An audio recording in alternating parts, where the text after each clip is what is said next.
Parlant de phénomènes météo, on va en voir de toutes les couleurs au cours des prochaines heures sur le Québec. C'est Marie-Michel qui surveille ça pour nous.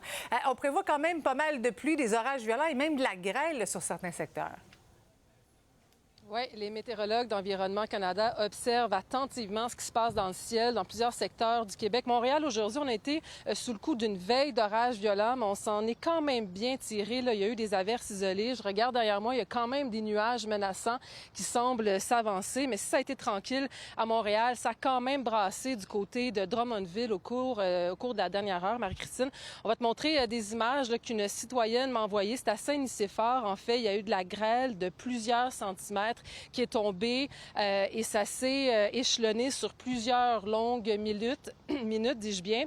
Et ce qu'il faut comprendre, c'est que à peu près la majorité des secteurs de la vallée du Saint-Laurent et jusqu'en Abitibi, Lanaudière, même au Saguenay, il y a des avertissements. Il y a des veilles d'orages violents pour tout le sud du Saint-Laurent.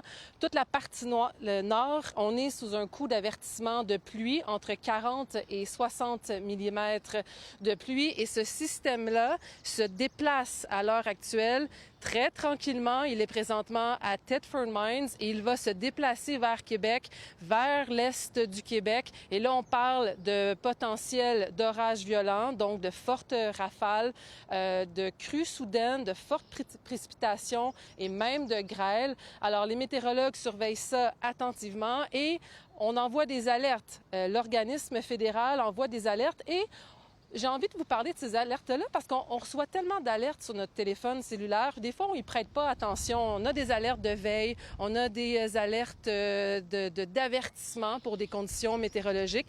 Quand Environnement Canada envoie une alerte, c'est parce qu'il y a eu un danger imminent. Ce fut le cas de Drummondville cet après-midi. Ils ont envoyé une alerte parce qu'il y avait de la grêle de plus de 7 cm qui était annoncée. J'ai voulu un peu comprendre la différence entre une alerte et une veille pour que les citoyens comprennent bien la différence. On écoute là-dessus un météorologue d'Environnement Canada. Les veilles, c'est une prévision. Okay. L'avertissement, c'est qu'on l'observe en temps réel. Donc, nous, on regarde notre image satellite, notre image radar, différentes données de surface, et on la voit concrètement. Et là, on est capable d'identifier, OK, il y a tel élément dangereux dans cette cellule-là, elle s'en va dans telle direction, donc on va envoyer un avertissement pour les secteurs concernés. Donc, quand il y a un avertissement, c'est à prendre au sérieux parce qu'il y a quelque chose de dangereux qui s'en vient là. On l'observe. C'est pas une prévision, on l'observe. Donc, on reste à l'affût des alertes, des informations. La plupart des secteurs est présentement sous une veille d'orage violent.